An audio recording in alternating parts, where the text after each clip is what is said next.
We would now like to bring Angie Nous aimerions demander à Angie Hutchison de reprendre la parole.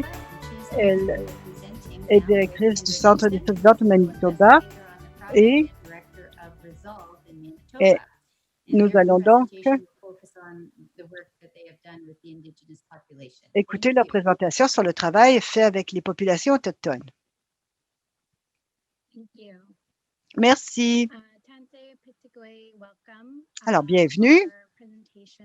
Notre présentation survivante autochtone de violence familiale. Notre nom provient de la grand-mère Mary Ballantyne, qui est une des aînées, qui a travaillé avec nous. Donc, pour mettre au point cette présentation, je suis avec Kendra Nixon, mais notre équipe comprenait Sharon Mason, Hilda Anderson Pierce, Dana Rito Arabe, Jackie Leader, René Horta, et bien sûr toutes les survivantes qui ont partagé leur expérience avec nous. Alors, ce qui est central dans le savoir autochtone, c'est l'interconnexion et le besoin d'alimenter les relations de toutes les formes, les relations à soi, aux autres, à la collectivité. Donc, au début du processus, nous avons engagé la participation de nos partenaires communautaires en posant des questions sur le savoir autochtone et comment on pourrait l'utiliser au sein de notre démarche et comment donc la contextualité des données pourrait être appliquée donc dans l'analyse de celle-ci. Et nous avons donc mis de l'avant des principes qui nous ont orientés ici au Manitoba, mais qui nous ont permis aussi de développer un cadre d'analyse des données collectif qui provient du savoir de tous nos partenaires. Et donc, le précepte le plus important, c'est de centrer les voix des Autochtones survivantes au sein de tous nos travaux.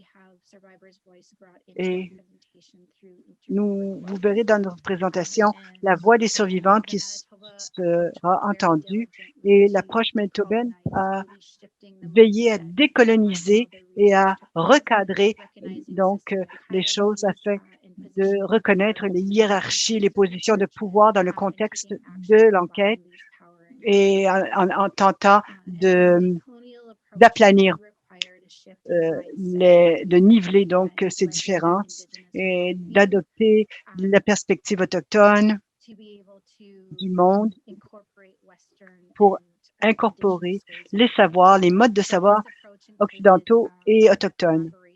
Il s'agissait donc de mettre de l'avant la collaboration de tous les partenaires dans la démarche, en plus de la collaboration et du partage de l'expérience des survivantes également. Il s'agit d'incarner les principes de réciprocité et de réconciliation en honorant les survivantes comme co-créatrices du procédé de la démarche et permettre aux personnes de représenter et de défendre leur propre vécu, leur propre expérience au sein des collectivités et de mettre l'accent sur la résilience de ces personnes et des collectivités. Bon après-midi à tous. Je suis Kendra Nixon et je me joins à vous de Winnipeg, donc territoire de Traité 1, qui a accueilli les Anishinaabe, Cris et bien sûr la terre aussi natale des peuples métis. Alors, je n'irai pas dans tous les détails quant aux informations démographiques, mais je vais souligner quelques points intéressants. Encore une fois, si ça vous intéresse, vous pouvez être avec nous lors de la séance questions-réponses par la suite. Toutes les participantes se sont identifiées comme femmes autochtones et variaient en âge. Vous voyez, la fourchette est considérable. L'âge moyen était de 43 ans. Toutes les participantes, donc, se sont identifiées, donc, plus spécifiquement, comme provenant d'un mélange géographique, ce qui correspondait à la portée de notre projet. Nous avons voulu étudier principalement l'expérience des survivantes, donc des régions éloignées, rurales et du Nord. presque toutes les participantes étaient des mères. Il y avait des enfants qui parfois avaient été exposés à la violence familiale et avaient été présents lors de l'agression. Donc, et la plupart donc ne vivaient plus avec leur partenaire, mais certaines entretenaient toujours un contact. La durée de la relation moyenne était de 11 ans. Donc, la fourchette était assez importante et dans certains cas, des relations de longue date. C'est important pour comprendre le contexte de la relation et de l'expérience vécue. Nous allons parler de 4 thèmes importants aujourd'hui. Ces thèmes que nous abordons consistent en les assises mêmes de notre recherche. Alors, comment quitter des relations de violence, l'expérience unique des femmes dans les régions nordiques, et on en a entendu un peu pendant cette conférence, la méfiance des systèmes coloniaux et la décision de quitter. Alors, comme je vous l'ai dit, la plupart des femmes à qui on avait parlé avaient quitté leur relation et il s'agissait donc de voir comment cette décision avait été prise. Alors, commençons par les obstacles au départ. Des femmes ont parlé de cela,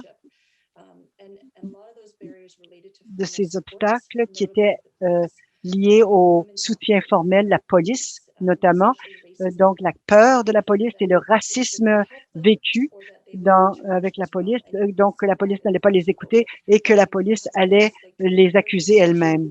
Alors, dans la première citation, on le voit, on la blâmait même de méfaits ou d'autres choses dans le genre. Et elle a dit, quoi, vraiment, les bœufs peuvent faire ça? Et c'est une réalité pour de nombreuses femmes autochtones survivantes, autochtones ou racialisées en passant. Et et ensuite, il y a le manque de ressources importantes, de ressources financières signifiantes.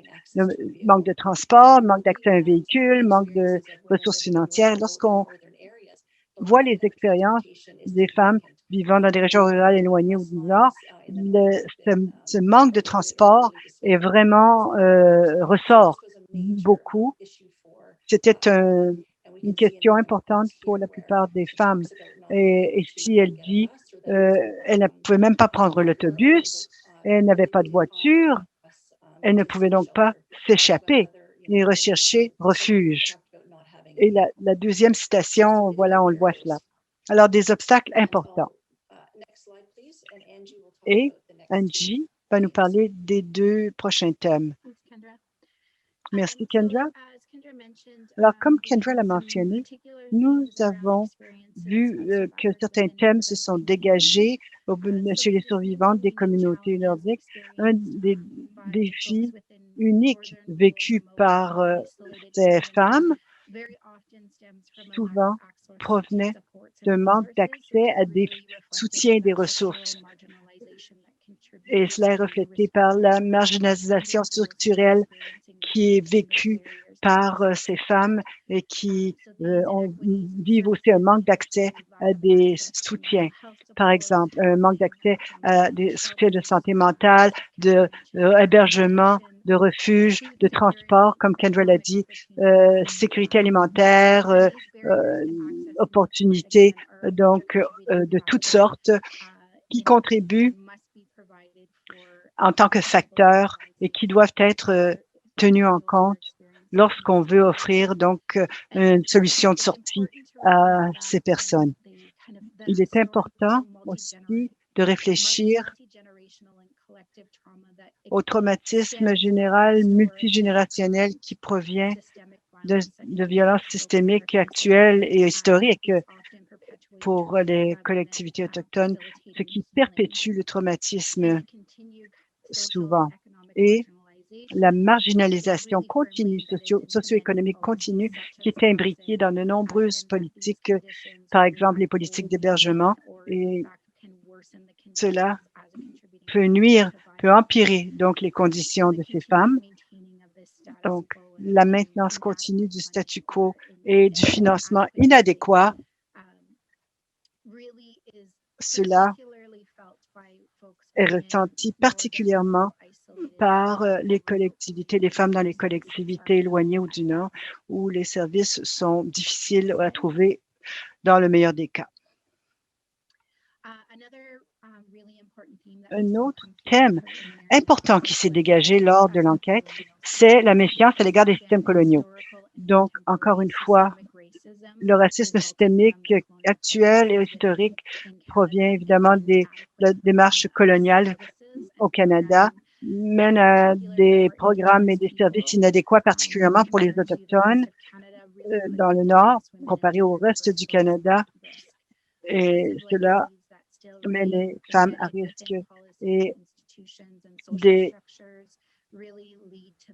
éléments hérités du passé, socio-économiques et politiques, donc nuisent, mettent un poids sur les femmes. Et c'est pas du nouveau, ça fait longtemps qu'on en parle de tout ça. La Commission royale sur les peuples autochtones a souligné les inégalités de pouvoir et d'équilibre, donc de pouvoir, les inéquités structurelles. Donc, et tout cela